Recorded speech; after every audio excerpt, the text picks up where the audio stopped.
Therapy करतात त्याचे videos मी बघितले. सो कुठेतरी मला ते रिस्की वाटतं आणि ॲज अ प्रॅक्टिशनर तुम्हाला पण ते रिस्की वाटतं का? खूप सारे जे आपले व्ह्युअर्स आहेत त्यांचा ट्रॅव्हलिंगचा बिझनेस आहे, जे रिक्षा चालवतात ते आज बस चालवतात किंवा काही ट्रॅव्हलिंगचा बिझनेस आहे. सो त्यांच्यासाठी तुम्ही काय ॲडवाईस द्याल? कारण की त्यांचे 10-10 तास 12-12 तास त्यांना गाडी चालवावी लागते, पाठ दुखते, कंबर दुखते, त्यांच्यासाठी काय सांगा? त्याच वेळा माझ्याकडे एक मध्ये पेशंट आला होता की तो डेडलिफ्टच्या नादामध्ये त्याची पाठीमधनं उजव्या साईडनी दोन्ही गाद्या या बाहेर आल्या आणि गाद्या बाहेर आल्यानंतर त्याला लघवी झालेली समजत नव्हती, स्पर्श झालेला समजत नव्हता, पायाच्या मांडीच्या ग्रोइंग रिजनमध्ये स्पर्श, गरम टाका गार पाणी टाका काही समजत नव्हतं. तर असं कधी झालंय का तुमच्या बरोबर की तुम्ही एखाद्या पेशंटला सांगितलंय होल्ड आणि तुम्ही प्रेस केले आणि काहीतरी इंजरी झाली? मान दुखते, समजा ती मान उजव्या साईडला दुखती आहे, उजव्या साईडला दुखत असताना बऱ्याच वेळा उजव्या साईडचा हात हा बारीक होत चालला आहे. मग त्याच्यावरनंही समजतं पेशंटचे मसल्स हे बारीक होत जातात, ज्या भागातले मसल बारीक होतात तो भाग किंवा त्या ठिकाणच्या नर्वस सिस्टीम ही कुठेतरी चोकअप झाली आहे.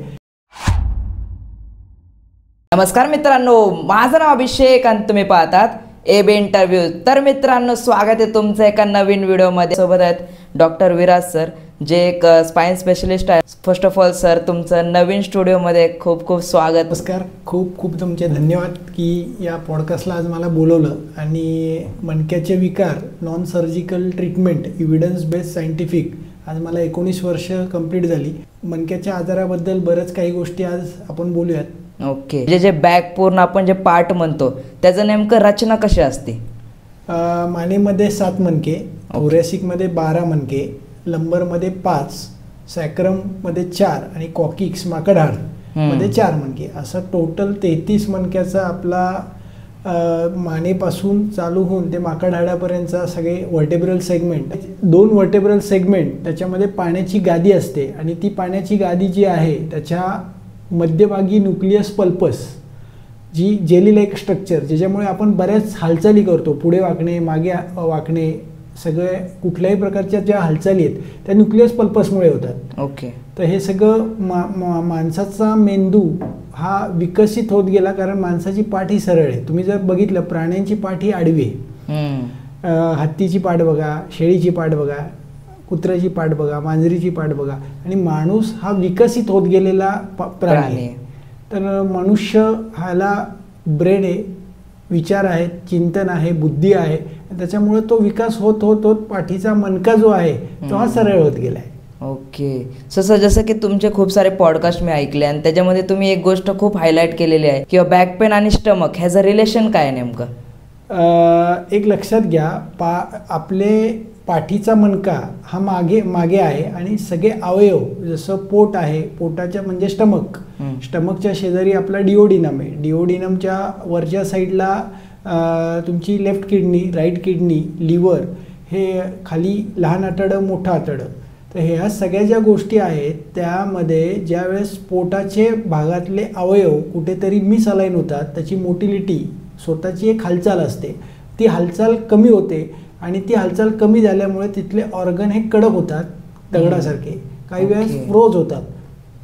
ते फ्रोज झाल्यामुळे बऱ्याच वेळा तिथले मसल्स जे आहेत त्या कडक होऊन जातात आणि त्या कडक झाल्यामुळे तिथले स्नायू सगळे ताठरले जातात आणि ती ताठरता ही मणक्याच्या भोवतालच्या कधी कधी गादीला बाहेर येण्यासाठी पण कार्य असतं त्याचं होतं. ओके. म्हणजे गादी नेहमीच धक्का लागलाय, पडलोय, मार लागलाय, कुठेतरी झटका बसलाय तर अशी गादी बाहेर येते, असं तर होतंच, पण त्याबरोबर बऱ्याच वेळा व्हिसरल ऑर्गन मिसअलाइन होऊन ही गादी बाहेर येत आहे.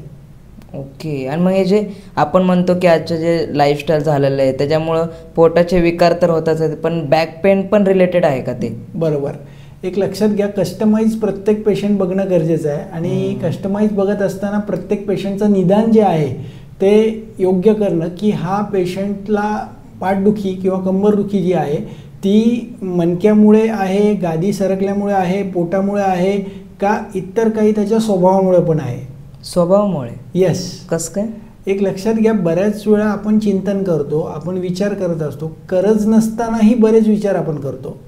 एखादा माणूस आपल्याबद्दल काय बोलतोय किंवा समोरच्याला आपण काहीतरी बोललो आणि त्याचा आपण दीर्घकाळ विचार करतो की अरे आपण ती गोष्ट त्याला बोललो, तो ओव्हर रिॲक्ट होतच नाही. पण आपण ती गोष्ट डोक्यात ठेवतो सतत सतत सतत आणि त्याच्यावरती खूप दिवस विचार करतो, खूप महिने विचार करतो, खूप आठवडे विचार करतो आणि ते सगळे इमोशन्स आपल्या ब्रेनमधनं आपल्या ऑर्गनकडे सिक्रेट होतात आणि ऑर्गनमध्ये साठतात. ओके. आपले सगळे विचार ऑर्गनमध्ये. बघा आपण म्हणतो ना, मराठी म्हण आहे, काय रे शेजारच्यानी गाडी घेतली आणि तुझ्या पोटात का दुखतंय. तर एक लक्षात घ्या, आपले विचार जे आहेत ते सगळे स्टोअर होतात मेंदूमधनं ऑर्गनमध्ये आणि त्या विचारांमध्ये कधी कधी चांगले विचार, कधी कधी दुःखी विचार, कधी कधी अतिविचार, अतिचिंतन आणि त्यातनं आनंद मिळत नाही. माणूस डिप्रेस होतो आणि तो डिप्रेस होऊन बऱ्याच वेळा ते ऑर्गनमुळे पाठ दुखायला सुरुवात होते.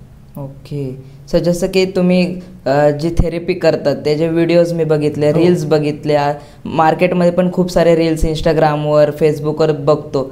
सो कुठेतरी मला ते रिस्की वाटतं आणि ॲज अ प्रॅक्टिशनर तुम्हाला पण ते रिस्की वाटतं का? कारण की थोडा 19-20 का फरक आणि त्या जे पेशंट आहेत त्याच्या लाईफवर बेसिकली इम्पॅक्ट करू शकतो. सो असं तुम्हाला वाटतं का की हे रिस्की आहे?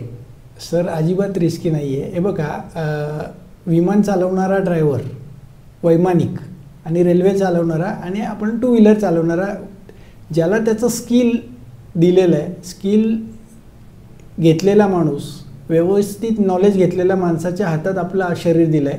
मला सांगा, आपण सर्जरी करतो ती पण रिस्कीच आहे ना. पोट फाडून आपण किंवा पाठीच्या सर्जऱ्या करतो, पाठ पूर्ण फाडूनच ती सर्जरी केली जाते. हे जे नॉलेज आहे हे सगळं स्किल व्यवस्थित शिकून जर केलं आहे आणि आजपर्यंत मी 19,000 पेशंट केले, मला नाही वाटत की एखादा पेशंट माझ्यामुळे बिघडला आहे किंवा चुकीचं झालं आहे. तेवढं पोलाइटली डोकं शांत ठेवून मन चित्त एकाग्र करून ती गोष्ट जर केली गेली, परफेक्ट केली गेली, कस्टमाइज निदान करून केली गेली तर रिझल्ट हे हमखास येणार आहेत. थेरपी करतात त्याच्यामध्ये होल्ड करणं खूप इम्पॉर्टंट असतं. बरोबर. तर असं कधी झालंय का तुमच्या बरोबर की तुम्ही एखाद्या पेशंटला सांगितलंय होल्ड आणि तुम्ही प्रेस केले आणि काहीतरी इंजरी झाली? नाही झालं कधीच. कारण काय होतं की जोपर्यंत पेशंट पूर्ण सोडत नाही माझ्या हातात तोपर्यंत मी कधीच झटका मारलेला नाही आहे. क्रायोप्रॅक्टरमध्ये काय होतं, आपण मानेला झटका देतो, तो झटका देत असताना माझ्या हातावरती पूर्ण मान असते, 100% मान ही माझ्या हातात असते. पण पेशंटनी जर पकडली तर आम्हाला लगेच ते समजतं. आम्ही पेशंटला एखादा प्रश्न विचारतो की बाबा तू कुठे राहिलास, तुला किती मुलं आहेत, तो विचार करण्यापर्यंत ती मान हलकी सोडताना आम्ही पटकन ते ॲक्शन करून घेतो. ओके. त्यामुळे असे कधी रिस्क झालेली नाही आहे आणि कधी माझ्या जीवनात तो प्रसंग घडला नाही. समजा नेक पेनचा एक पेशंट आलाय, सो तो कसा बिहेवियर आहे त्याचा किंवा कसं तो हे करतोय, रिॲक्ट करतोय? बरोबर आहे. एक लक्षात घ्या, कुठल्याही पेशंटला जेव्हा वेदना होतात, की लिजन आज पहिलं सगळ्यात जास्त कुठं दुखतंय तर पेशंटच्या हे पोश्चरवरनं समजतं की नक्की कुठला मसल हा त्याचा बारीक होत चालला आहे. मान दुखते, समजा ती मान उजव्या साईडला दुखती आहे, उजव्या साईडला दुखत असताना बऱ्याच वेळा उजव्या साईडचा हात हा बारीक होत चालला आहे, मग त्याच्यावरनंही समजतं. त्याचबरोबर पेशंटची मुवमेंट समजा डाव्या साईडला कमी होती आहे तर पेशंटची उजवी बाजू दुखते, पेशंटच्या उजव्या साईडला मानेची मुवमेंट ही कमी आहे तर डावी साईड दुखते. त्याचबरोबर पेशंटचे मसल्स हे बारीक होत जातात, ज्या भागातले मसल बारीक होतात तो भाग किंवा त्या ठिकाणच्या नर्वस सिस्टीम ही कुठेतरी चोकअप झाली आहे, नर्व डॅमेज झाली आहे, त्यामुळे हे आपल्याला लगेच लक्षात येतं. तसंच पेशंट बसलेला आहे, पुढे वागता येत नाही आहे कमरेतनं, तर त्यावेळेस आपण मागचे हॅमस्ट्रिंग मसल बघतो, गॅस्ट्रोनिमस मसल बघतो, मांडीच्या मागचा भाग, पेंढरीचा भाग, आणि त्याच्यावरनं समजतं की पेशंटचा पाय किती उंच जातो आहे, पेशंटचा पाय किती उंच जात नाही आहे, याच्यावरनं डायग्नोसिस होऊन जातं की नक्की पेशंटला कुठल्या भागात त्रास झालेला आहे. ओके. सो जसं की तुम्ही सांगितलं की तुम्ही झटके देता बेसिकली, सो नेमकं झटके देणं म्हणजे काय असतं?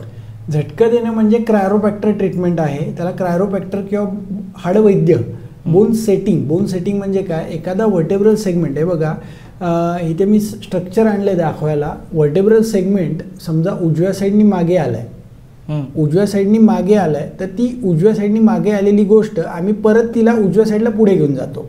ओके. किंवा एखादी गोष्ट पुढे गेलेली आहे तिला आम्ही मागे उडून आणतो, जी मागे आलेली आहे तिला आम्ही पुढे ढकलतो. एक बेसिक क्रायोप्रॅक्टरचे 4च मेकॅनिझम होतात. एक तर उजव्या साईडनी मागे येणं, बोन डाव्या साईडनी मागे येणं, किंवा उजवी साईड वर जाणं, डावी साईड खाली जाणं. हे आम्ही निदान करतो, एक्सरेमध्ये बघतो की ते तसंच दिसतंय का. त्याचबरोबर हे नर्वोस्कोप नावाचं मशीन आणलेलं आहे आपण अमेरिकेतनं.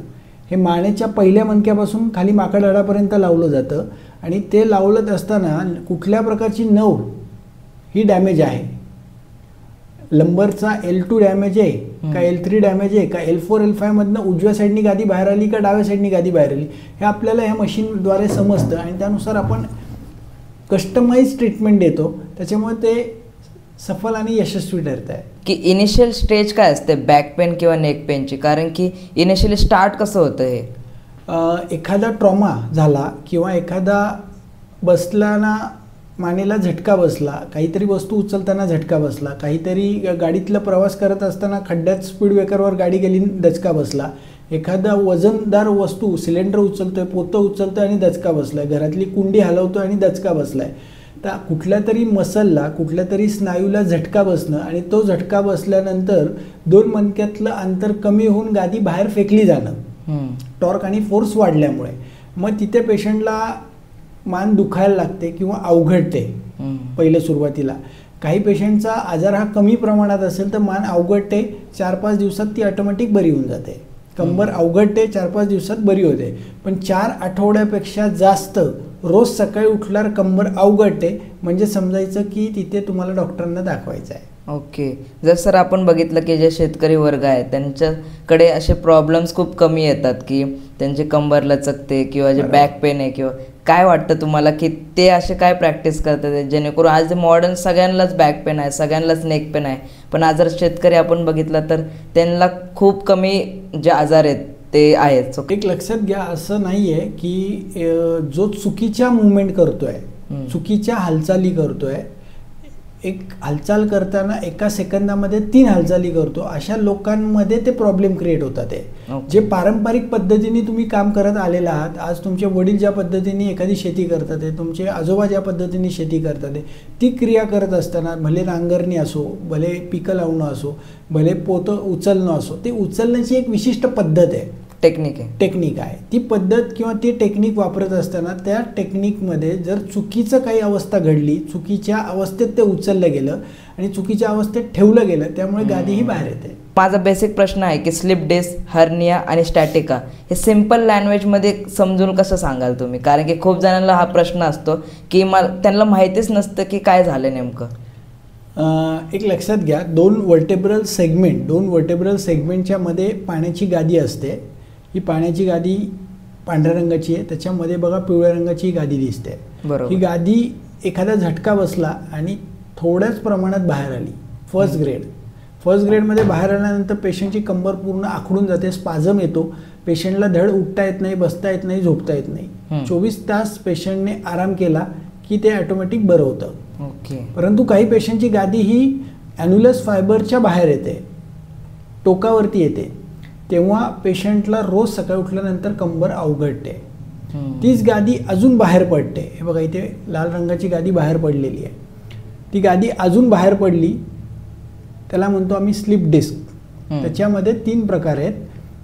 डिस्क बल्ज म्हणजे थोडक्यात डिस्क बाहेर येणे, डिस्क हर्निएशन आणि पोट्रुजन, हे समानार्थी शब्द आहेत. डिस्क हर्निएशन आणि पोट्रुजन म्हणजे गादी बाहेर येऊन ती नवला चिकटणे आणि ती गादी पूर्ण एक्सक्रूड म्हणजे 100% गादी बाहेर येणं, त्याला डिस्क एक्सक्रुजन म्हणतात.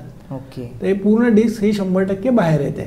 तर एक लक्षात घ्या, सायटिका म्हणजे काय, तर सायटिक नर्व जी आहे, कमरेच्या तिथनं गेलेली सायटिक नर्व जी आहे ती पिंच होते आणि पिंच झाल्यामुळे कमरेपासून ते पायाच्या बोटांपर्यंत पेशंटला मुंग्या येतात, काही पेशंटला बधीरपणा येतो, काही पेशंटची पायातली चप्पल निसटते, काही पेशंटला पूर्ण पायाचा लकवा मारतो शेवटच्या अवस्थेमध्ये पूर्ण गादी बाहेर पडल्यामुळे. एक लक्षात घ्या, प्रत्येक केस स्टडीमध्ये वेगवेगळे सिम्पटम्स दिसतात. त्याच्यामुळे जर कंबर रोज सकाळी अवघडते तर घरी बसायचं नाही आहे, चांगल्या डॉक्टरांना दाखवायचं आहे, जेणेकरून ते पूर्ण पाय पॅरालिसिसपर्यंत जातो, नाहीतर किंवा कधी कधी संडासचा कंट्रोल जातो, लघवीचा कंट्रोल जातो, मग समजत नाही, मग फार विचित्र अवस्था होते. ओके. तर माझा नेक्स्ट क्वेश्चन आहे की आपण बघतोय आता मोस्ट ऑफ द यंग जनरेशनला हा प्रॉब्लेम होतोय बॅक पेनचा. सो मला असं कुठंतरी वाटतं की जे जिम करतात आज मुलं, त्यांच्यासाठी हा खूप मोठा म्हणजे खूप इम्पॉर्टंट व्हिडिओ आहे, कारण की मी खूप जण बघितलेत की जिममध्ये सरळ येतात आणि डायरेक्टली पुलअप्स मारतात, पुशअप्स मारायला सुरू करतात आणि कुठेतरी इंजरी करून घेतात. खूप जण मी बघितले की डेडलिफ्ट मारतात 150 किलो 200 किलो. सो काय सांगाल त्याबद्दल, म्हणजे जे हे डेडलिफ्ट मारणं जे ट्रेंड आहे किंवा एक दाखवायचं आहे कुणाला तरी की मी किती वजन उचलतोय, हे किती रिस्की आहे, आणि काही तुमचं एक्सपिरियन्स सांगाल की एखादा पेशंटबद्दल जो यंग आला आणि त्याने हे डेडलिफ्ट वगैरे मारला आणि इंजर करून घेतलं स्वतःला?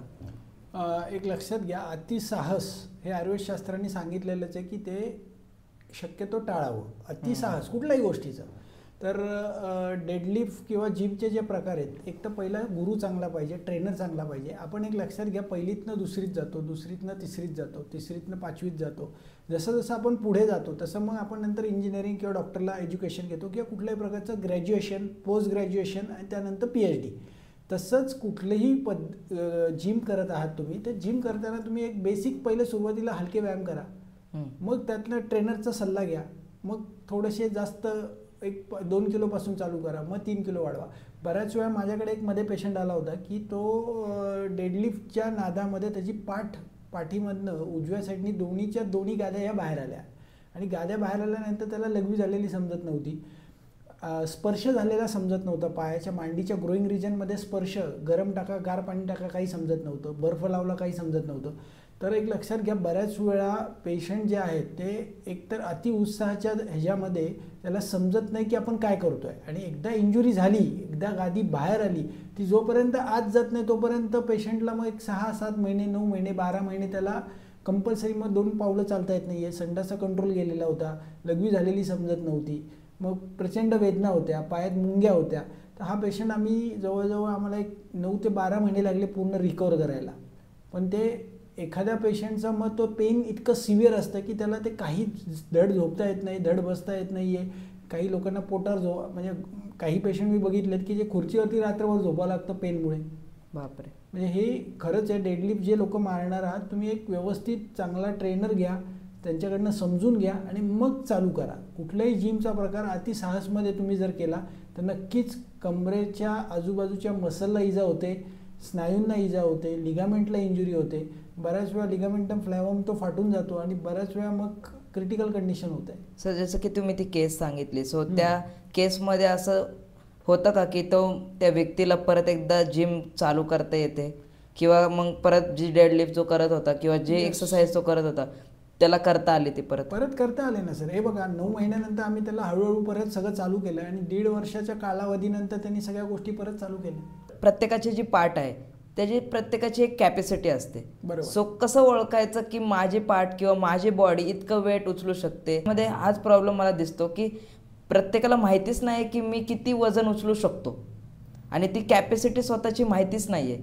सो त्याच्यामध्ये होतं असं की क्षमतेपेक्षा जास्त मी वजन उचलतो आणि स्वतःला इंजर करून घेतो. एक लक्षात घ्या, हळूहळू कुठली क्रिया, मी तुम्हाला मगाशी म्हटलं की हळूहळू वाढवत जायची. वर्धमान मात्रेत आम्ही वाढवत नेतो त्याला. हळूहळू तुम्ही पहिली सुरुवात एक 500 ग्रॅमनी करा, मग 2 किलो घ्या, मग 5 किलो घ्या. पुढच्या आठवड्यात प्रत्येक आठवड्याला जिम ट्रेनरशी डिस्कस करून तुम्हाला हळूहळू हे वाढवायचं आहे. मग ती इंजुरी होणार नाही. ओके. आणि त्याच्यामध्ये डाएट किती इम्पॉर्टंट आहे? डाएट तर कारण बोनवर आपण जास्त ताण करतोय, किंवा खूप जण मी बघतोय ना फक्त मसलवरच, जे जिम ट्रेन आहे ते मला मसल गेन करायचं, मसल गेन करायचं, पण जे बोन आहे त्याला काही करता येईल का, किंवा त्याला काही स्ट्रेंथनिंग करता येईल का? त्याच्यासाठी नक्कीच शतावरी कल्पासारखं जे औषध आहे ते दुधामध्ये घेणं, च्यवनप्राश 1 चमचा दिवसभरात 2 ते 3 वेळा चाटणं, त्याबरोबर हळीवाची खीर आठवड्यातनं 2 ते 3 दिवस घेणं, त्याचबरोबर डिंकाचे लाडू जे आहेत ते आठवड्यातले 2 ते 3 दिवस खाणं, या सगळ्या जर गोष्टी, पोषक आहार पोटातनं जर गेला आणि मन प्रसन्न आहे तर नक्कीच अस्थि आणि मांस हे दोन्ही धातू चांगले होणार आहे शरीरात. ओके. सो सर, माझे खूप सारे मित्र आहेत जे जिम करतात आज, आणि त्यांचा एक कन्सर्न होता जो त्यांनी मला पर्सनली तुम्हाला विचारायला लावला, जो म्हणजे की ते जेव्हा जिम करून येतात घरी, सो त्यांचे गुडघे दुखतात, कुठेतरी नेक पेन आहे आणि बॅक पेन पण आहे. सो काय प्रॉब्लेम असेल, किंवा गुडघे दुखतात आहेत, मान दुखते, हे कंटिन्युअस होते किंवा कधीतरीच होते? एक लक्षात घ्या, ते होतं आहे त्याचं कारण आहे कुठेतरी ते जिम करत असताना जी क्रिया केली किंवा वजन उचललं आहे किंवा कुठल्याही प्रकारची एक्सरसाइज केलेत तिथे जिममध्ये, ते एक्सरसाइज करताना कुठेतरी झटका किंवा कुठेतरी इंजुरी त्या मसलला झाली आणि त्याच्यामुळे ते दुखतं. एक लक्षात घ्या, जिमिंग केल्यामुळे रोज कोणाला काही दुखत नाही, पण ते काही लोकांना स्पेसिफिक दुखतं कारण तिथे कुठेतरी ती इंजुरी, बारीक झटका बसलेला असतो. मग त्यांनी ते कॉन्शियस राहायचं आहे की आपण कुठलंही वर्कआउट करतोय, तो वर्कआउट करताना मी तो कसा करतोय, ते करताना माझ्या डोक्यात काय चालू आहे, समोर आरशामध्ये बघायचं की दोन्ही हात एकसारखे वरती येतात आहे का, उजवा हात वरती राहतोय, डावा हात खाली राहतोय. कुठलंही वर्कआउट करताना तुमची स्थिती, पोझिशन या सगळ्या महत्वाच्या आहेत. असं नाहीये की पटकन तुम्ही पटापटा सगळं काहीतरी करायचं आणि ते संपवायचं आहे टास्क.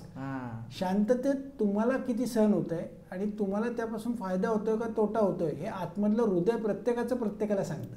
जसं की आता आपण डिस्कस केला हा प्रॉब्लेम, सो असे काही एक्सरसाइज आहेत का जे जिम करतात आज त्यांच्यासाठी तुम्ही सांगू शकाल, जे बॅक पेन सफर करतात आहेत किंवा जे डेडलिफ्ट मारून त्यानंतर काही एक्सरसाइज जेणेकरून बॅक पेन रिलीफ भेटावं? मसल एनर्जी टेक्निक नावाचे एक्सरसाइज आमच्या यूट्यूबला आहेत. Doctor Bhandari spine clinic part 1 to 6 हे लंबरसाठी आहेत आणि सर्वायकल एक्सरसाइज हे मानेसाठी आहेत. तर त्यांनी ते हळूवार जर केले तर त्या मसलची परत ताकद आणि तिथल्या लिगामेंटची इंजुरी जी झाली आहे ती इंजुरी नक्कीच भरून येईल. ते एक्सरसाइज अत्यंत सावकाश करायचे आहेत, जोर लावायचा नाही आहे, झटका लावायचा नाही आहे. तुम्ही जेवढे स्लो एक्सरसाइज करताल तो तुमचा मसल गेन अप होणार आहे. खूप सारे जे आपले व्ह्युअर्स आहेत त्यांचा ट्रॅव्हलिंगचा बिझनेस आहे, जे रिक्षा चालवतात ते आज, बस चालवतात आहेत किंवा काही ट्रॅव्हलिंगचा बिझनेस आहे, सो त्यांच्यासाठी तुम्ही काय ॲडवाईस द्याल? कारण की त्यांचे 10-10 तास 12-12 तास त्यांना गाडी चालवावी लागते, पाठ दुखते, कंबर दुखते, त्यांच्यासाठी काय सांगाल? यात दोन्ही गोष्टी बघितल्या पाहिजे. एक ड्रायव्हिंग करणारा ड्रायव्हर आणि मागे बसलेला प्रवासी हे दोघंही दीर्घकाळ त्या गाडीमध्ये बसतात. कंपल्सरी कमीत कमी दर 1 ते 1.5 तासांनी गाडीतनं उतरायचं आहे, 2 ते 3 मिनिटं चालायचं आहे. जर तुम्ही रेल्वेने प्रवास करणार असाल, विमानाने प्रवास करणार असाल किंवा कुठल्याही दीर्घकालीन प्रवास आहे, 24 तासाचा प्रवास आहे, 72 तासाचा प्रवास असेल तर मधल्या पॅसेजमध्ये दर 1 तासांनी कमीत कमी 5 मिनिटं चालायचं आहे. गाडी थांबली बसमध्ये तर बसमधनं उतरायचं आणि कमीत कमी 5-6 मिनिटं तुम्हाला चालायचं आहे. म्हणजे तुम्हाला तो त्रास रिऑकरन्स येणार नाही आणि त्याच्यामुळे कुठल्याही प्रकारची इंजुरी होणार नाही. जे लोक आहेत ते बेसिकली एक काम करतात की जे पण मार्केटमध्ये प्रोडक्ट्स आहेत ते घेतात, बॅक पेनचे पट्टी आहे ते लावायला, सो ते घेतात किंवा बॅक पेन रिलीफचे जे करेक्टर म्हणून एक आहे, सो हे काही प्रोडक्ट्स यूज करतात. जे पण बॅक पेनसाठी बेल्ट वापरले जातात किंवा जे पण बाहेर प्रोडक्ट्स भेटतात हे खरंच उपयोगी आहेत का? एक लक्षात घ्या सर, काही प्रमाणात ते उपयोगी असतात. प्रत्येक वेळेस काय आजार आहे हे बघून तो प्रॉडक्ट वापरणं गरजेचं आहे. प्रत्येकाचं कस्टमाइज निदान करणं. नक्की पेशंटला मुंग्या येतात आहे, कमरेपासून खालपर्यंत मुंग्या आहेत कंटिन्युअस, तर तुम्ही बेल्ट वापरा. जर तुम्हाला दुखतंय, आखडती आहे कंबर, तर तुम्ही शेक घ्या. शेक ही घरच्या घरी आपण घेऊ शकतो. कुकरची शिट्टी काढायची आहे, हिरवा पाईप लावायचा आहे आणि पूर्ण मानेला पाठेला त्या कुकरमध्ये आपल्याला दशमूळ 2 ते 3 चमचे भरड, एरंडाची पानं, निरगुडीची पानं ही त्यामध्ये टाकायची, काळं मीठ, सेंधव मीठ थोडंसं त्यामध्ये टाकायचं आणि चांगला वाफारा मानेपासून कमरेपर्यंत द्यायचा आहे. जेणेकरून तिथले मसल्स जे कडक झालेले आहेत, गाठाळलेले आहेत, जिथे मसल ताठरले गेलेत, आखडले गेलेत, जखडले गेलेत, ते सगळं तो ताठरलेलापणा कमी होतो आणि पेन कमी होतं मेनली. तर घरच्या घरी तेल लावणं, शेकणं, त्याचबरोबर हलके फुलके व्यायाम करणं सोसतील एवढे, असं जर केलं तर नक्कीच पाठदुखी कमी होते.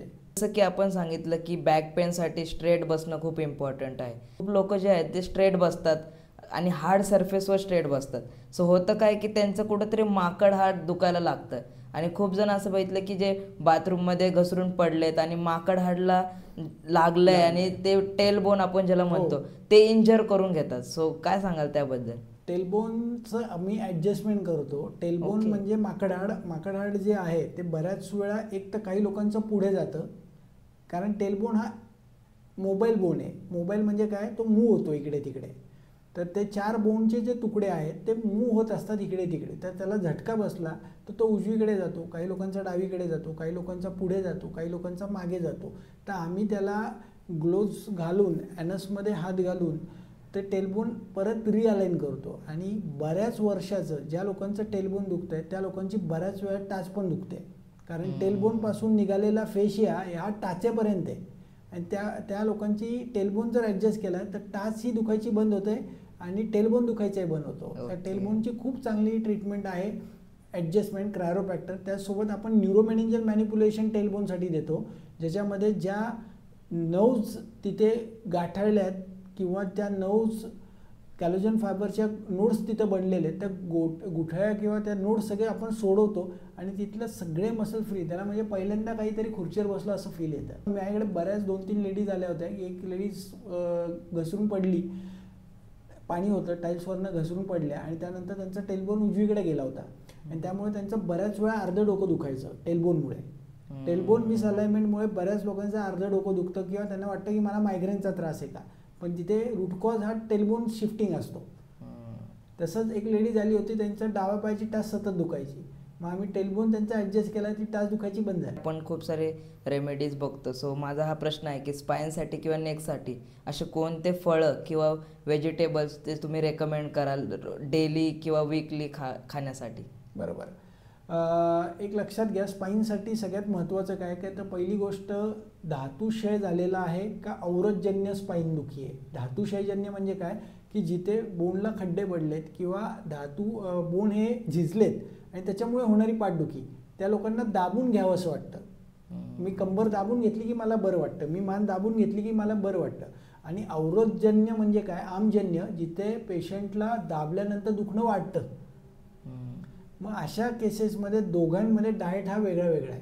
जिथे तुम्हाला ताकद वाढवणारी संतर्पण आणि अपतर्पण, संतर्पण म्हणजे काय तर तुम्हाला बृहन चिकित्सा तिथं द्यायची आहे, ताकद वाढवणारी औषधं द्यायची आहेत, आणि एकीकडे लंघन, दीपन, पाचन.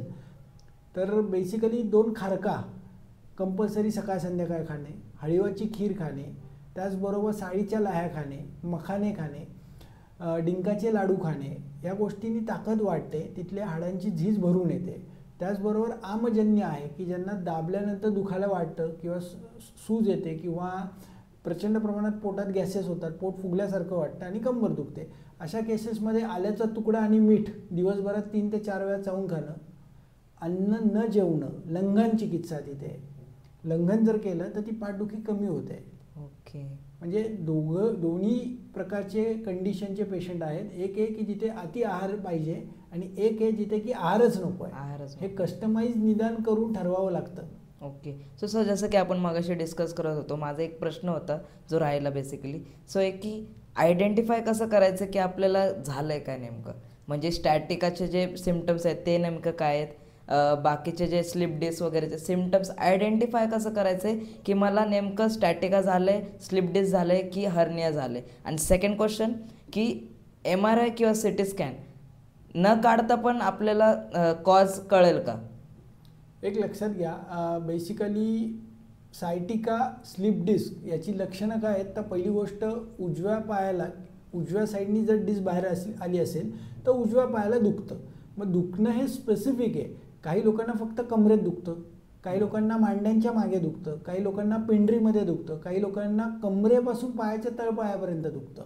तर हे स्पेसिफिक डॉक्टरने कस्टमाइज ॲक्युरेट डायग्नोसिस करणं, चेक करणं, निदान करणं आणि त्याचबरोबर पेशंटचा एक्सरे, MRI, स्कॅनोग्राम हे चेक करणं की क्रॉस चेक की उजवा मणका हल्लेला दिसतोय क्लिनिकली चेक केल्यानंतर, एक्सरेमध्ये उजवाच आहे का.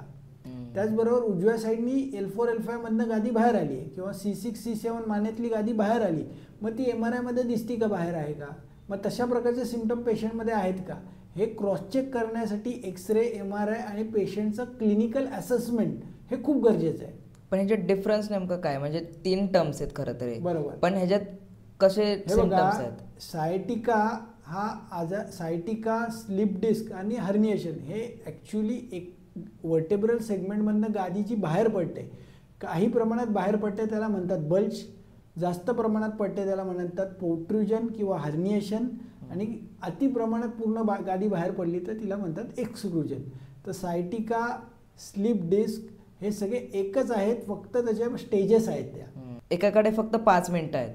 सो काय सांगाल की एक 5 मिनिटाचे एक्सरसाइज जे पण व्यक्ती आहेत ज्यांच्याकडे फक्त 5 मिनिटं आहेत आज किंवा 5 मिनिटाचा ब्रेक आहे, सो त्या 5 मिनिटात ते असे कोणते एक्सरसाइज करू शकतात जे त्यांच्या बॅक पेनसाठी खूप मदतदायक असेल किंवा बॅक पेन रिलीफसाठी खूप इम्पॉर्टंट असतील? स्ट्रेचिंग करणं म्हणजे काय, सूर्यनमस्कार करणं.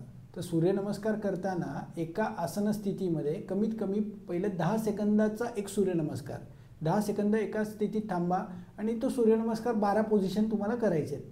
त्यानंतर 20 सेकंद थांबणे आणि 12 पोझिशन करणे, 30 सेकंद थांबणे, 12 पोझिशन करणे.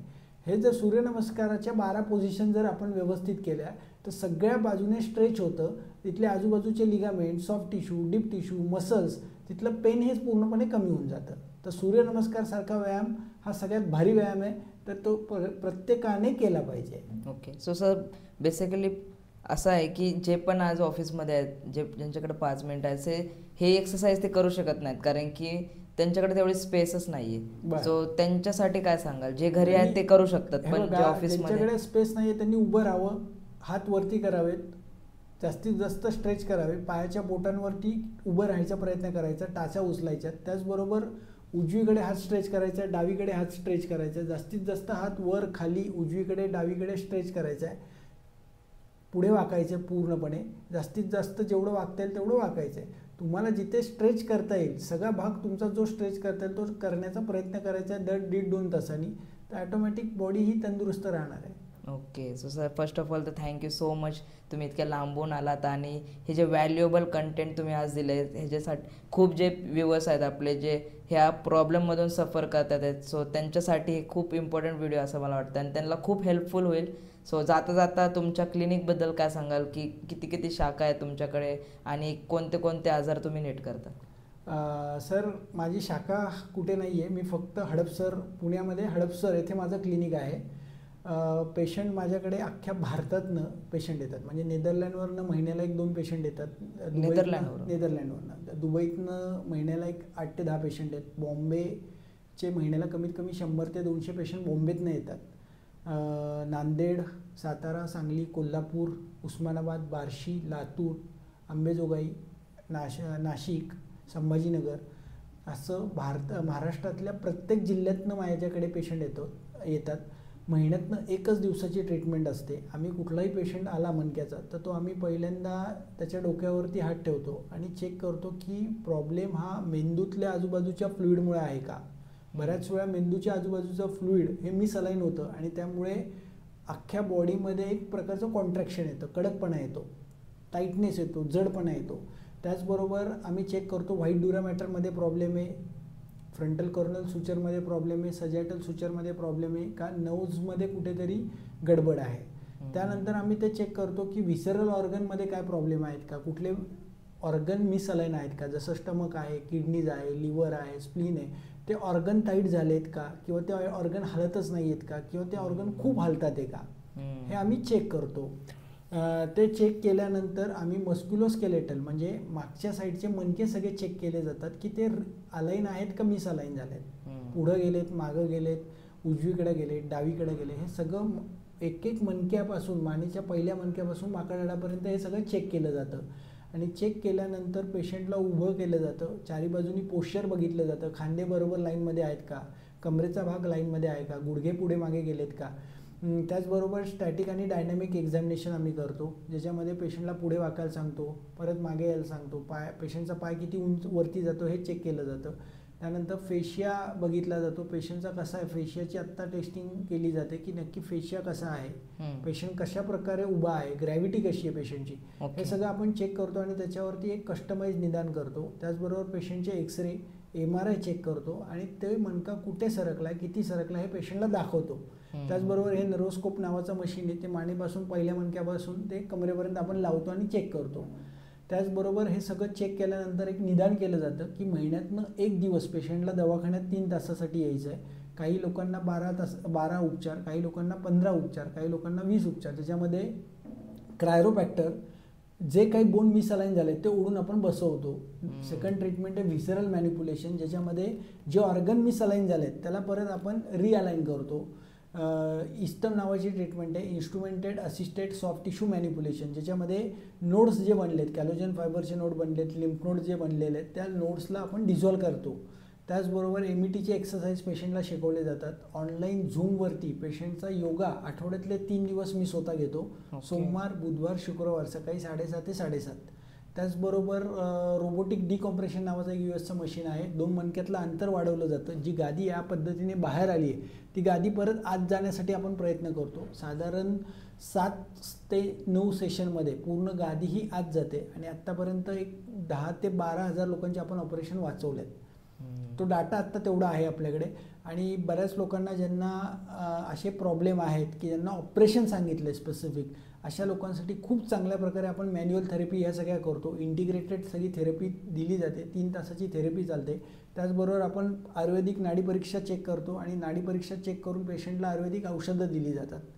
त्याचबरोबर जर गरज असेल तर आपण पंचकर्माचा भाग, पेशंटच्या जवळ कोणी आयुर्वेदिक वैद्य असेल राहणारा किंवा तालुका प्लेसला वैद्य असेल किंवा आपल्या आजूबाजूला काही वैद्य असतील त्यांच्याकडे आपण ती केस रेफर करतो की जसं बस्ती चिकित्सा आहे, संडासच्या वाटेमधनं तेल सोडलं जातं. काही लोकांना दुधाचे बस्ती दिले जातात, मेडिकेटेड दूध जिथे खूपच धातुक्षय झाला आहे. काही लोकांना जळू लावल्या जातात, लीच थेरपी, जिथे दूषित रक्त साठलंय पाठीच्या कण्यामध्ये ते दूषित रक्त आपण काढायला सांगतो.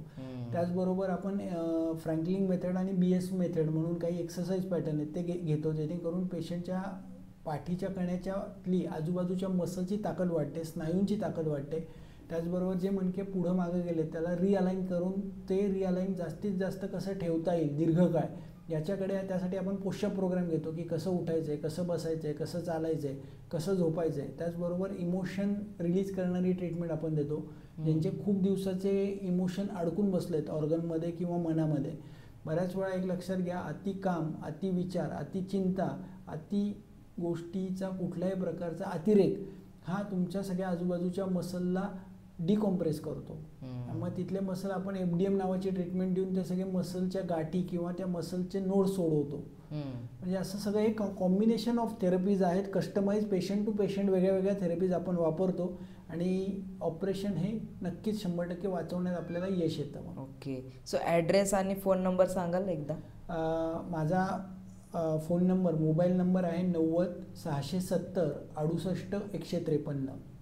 90 670 68 153.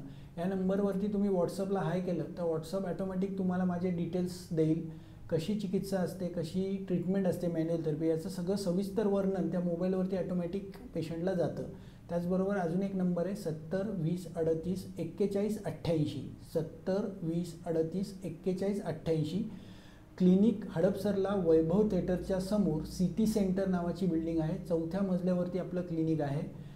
लिफ्टची सोय आहे, पूर्ण पार्किंगची सोय आहे. 4000 स्क्वेअर फूट आम्ही मोठा एक एरिया केलेला आहे, त्याच्यामध्ये 14 ते 15 रूम्स आहेत आणि 26 लोकांचा आपला स्टाफ आहे. त्यामुळे खूप चांगल्या पद्धतीने ऑपरेशन आपल्याला वाचवता येतं ज्यांना ऑपरेशन सजेस्ट केलं आहे अशा लोकांसाठी. आणि नक्कीच वेडेवाकडे झालेले की ज्यांना चालता येत नाही आहे, कंबर तिरकी झाली आहे, पोटाचा भाग तिरका झाला आहे, शोल्डर पुढे मागे गेले, हातापायाला मुंग्या येतात, ते पाय जड होतो आहे, बधीर होतो आहे, अशा प्रकारचे सिम्पटम ज्यांना आहेत आणि ज्यांना स्पेसिफिक ऑपरेशन सांगितले अशा लोकांनी एकदाच आशेचा किरण म्हणून या क्लिनिकमध्ये या. बघा, माझ्याकडे मध्ये एक सोलापूरवरून मुलगी आली, 3 वेळा ऑपरेट झालं आहे आणि ती केस पूर्ण कंबर वाकडी, ती 1.5 वर्ष कंबर वाकडी होती, चालता येत नव्हतं, थोडं 2 पावलं चालले की बसावं लागत होतं, उभं राहता येत नव्हतं, धड झोपता येत नव्हतं. अशा केसमध्ये आम्ही पहिल्या महिन्यामध्ये आम्हाला 30 ते 40% रिझल्ट आला. पुढच्या दुसऱ्या महिन्यामध्ये आम्हाला 50 ते 70% रिझल्ट आले आणि तिसऱ्या महिन्यामध्ये तिचं 80% पेन हे कमी झालं.